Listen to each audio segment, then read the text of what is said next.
నమస్కారం. అప్పుడప్పుడు మనల్ని ముందుకు వెళ్లకుండా ఏదో ఒక చిన్న భయం వెనక్కి లాగుతున్నట్టు అనిపిస్తుంది కదా. మనందరిలోనూ ఉంటుంది ఆ ఫీలింగ్. సరే, ఈరోజు మనం ఆ భయమేంటో తెలుసుకుని దాన్ని మన స్నేహితుడుగా ఎలా మార్చుకోవాలో చూద్దాం. ఓకేనా? మొదలు పెడదాం. ఈ ఫీలింగ్ చాలా కామన్ కదా. మన చిన్నప్పుడు స్కూల్లో ఏదైనా తప్పు చేస్తే అది చాలా కాలం పాటు మనల్ని ఒక నీడలా వెంటాడుతుంది చూసారా? అచ్చం అలాగే. మీకు తెలుసా, ఈ ఫీలింగ్ మన ఒక్కరిది మాత్రమే కాదు, ఇది మనలో చాలా మందికి ఉంటుంది. ఎందుకంటే దీని వెనక మనందరినీ ప్రభావితం చేసిన ఒక పాత కథ దాగి ఉందన్నమాట. ఆ కథేంటో చూద్దామా? ఒకసారి ఊహించుకోండి, 1990ల చివర్లో అంతా ఒక పెద్ద పండగలా ఉండేది. అందరూ పెద్ద పెద్ద కలలు కంటున్నారు, అన్నీ సాధ్యమే అనుకున్నారు. కాని 2000 సంవత్సరంలో ఆ పండగ ఒక్కసారిగా ఆగిపోయింది. అంతా తలకిందులయింది. ఆ దెబ్బకి అందరూ భయపడిపోయారు.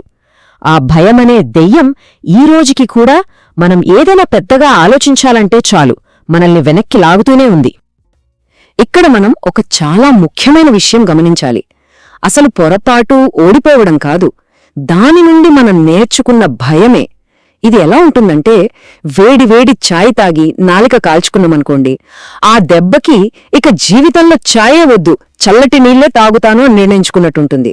అది కరెక్ట్ కాదు కదా. సరే, ఇప్పుడు మనం ఇంకొంచెం లోతుగా వెళ్దాం. ఆ పాత సంఘటన ఏం చేసిందంటే, మన మనసులో మనకు తెలియకుండానే కొన్ని రూల్స్ రాసేసిందనమాట. వాటిని మనం కనిపించని రూల్స్ అని పిలవచ్చు. అవేంటో ఇప్పుడు చూద్దాం. ఆ భయం వల్ల మనలో ఎలాంటి నమ్మకాలు మొదలయ్యాయో తెలుసా? అమ్మో, పెద్ద పెద్ద ఆలోచనలు చేయడం చాలా డేంజర్, దీర్ఘకాలం గురించి ప్లాన్ చేయడం అంత పిచ్చి పని, కొత్తగా ఏదైనా సృష్టించడం కంటే ఉన్నదాన్ని కాపీ కొట్టడమే సేఫ్ కదా, ఇలాంటి ఆలోచనలు మొదలయ్యాయి. దీనివల్ల ఏమైందంటే, కొత్త విషయాలు ప్రయత్నించాలంటేనే భయపడే పరిస్థితొచ్చేసింది. సరే, ఇప్పటిదాకా పాత రూల్స్ గురించి చూశాం కదా. ఇప్పుడు ఆ భయంతో నిండిన రూల్స్ని పక్కన పెట్టి వాటి ప్లేస్లో కొత్త తెలివైన రూల్స్ని పెట్టుకుందాం. ఎలాగంటే, ఒక పాత టెక్స్ట్ బుక్ మార్చి కొత్తది తీసుకున్నట్టు అన్నమాట. ఇక్కడ చూడండి ఎంత తేడా ఉందో. పాత రూల్స్ ఏమంటాయంటే, పెద్ద లక్ష్యాలు పెట్టుకోవడం చాలా రిస్క్, చిన్న చిన్న అడుగులే సేఫ్, ప్లాన్ చేయడమంటే అహంకారం అని. వినడానికి ఇవి చాలా జాగ్రత్తగా అనిపిస్తాయి, కానీ వీటి వెనక ఉన్నది భయం. మరి కొత్త రూల్స్ ఏమంటాయో చూడండి. చిన్నగా బ్రతకడం కంటే ధైర్యంగా రిస్క్ తీసుకోవడమే మేలు. అసలు ప్లాన్ లేకపోవడం కంటే ఒక చెడ్డ ప్లాన్ అయినా ఉండటం బెటర్. దీర్ఘకాలిక ఆలోచనే నాయకత్వ లక్షణం అని. ఈ కొత్త రూల్స్ మనకు ధైర్యాన్నిస్తాయి, ఎందుకంటే వాటి వెనుక ఉన్నది అనుభవం నుండి వచ్చిన జ్ఞానం. సింపుల్గా చెప్పాలంటే, భయం మనల్ని ఆపేస్తుంది, జ్ఞానం మనల్ని ముందుకు నడిపిస్తుంది. ఈ విషయాన్ని ఇంకా సింపుల్గా అర్థం చేసుకోవడానికి మనం చిన్నప్పుడు చదువుకున్న నీతి కథల పుస్తకాల్లోలాగా కొన్ని చిన్న చిన్న కథలు చూద్దాం. ఓకేనా? సరే, మన మొదటి కథ ఇద్దరు స్నేహితుల గురించి. వాళ్ల పేర్లు రాహుల్, ఆశా. ఇద్దరూ మ్యాథ్స్ ఎగ్జామ్లో ఒక కష్టమైన లెక్క దగ్గర ఇబ్బంది పడ్డారు. ఇప్పుడు వాళ్లు దానికి ఎలా స్పందించారో చూద్దాం. పాపం ఆశ, అయ్యో నేను ఫెయిలవుతానేమో అని భయపడింది. అందుకే ఆ తర్వాత నుండి కష్టమైన లెక్కల జోలికే వెళ్లలేదు. ఆ భయం వల్ల ఆమె కొత్తగా ఏమీ నేర్చుకోలేక యావరేజ్గానే ఉండిపోయింది. కాని రాహుల్ అలా కాదు. తను కూడా ఇబ్బంది పడ్డాడు, కాని దాని నుండి ఒక పాఠం నేర్చుకున్నాడు. తన చదివే పద్ధతిని మార్చుకున్నాడు, ఇంకా బాగా ప్రాక్టీస్ చేశాడు. ఫలితంగా ఏమైంది? అతను మరింత బలంగా, కాన్ఫిడెంట్గా తయారయ్యాడు. చూసారా, ఈ చిన్న కథలో ఎంత పెద్ద పాఠముందో. మనల్ని నిజంగా ఆపేది ఓటమి కాదు, అయ్యో ఓడిపోతామేమో అనే భయమే మన ఎదుగుదలను అడ్డుకుంటుంది. సరే, ఇప్పుడు ఇంకో కథ చూద్దాం. ఇది రమేష్, సురేష్ అనే ఇద్దరు బిజినెస్ ఓనర్ల కథ. ఇద్దరూ తమ వ్యాపారంలో ఒక పెద్ద నష్టాన్ని చూశారు.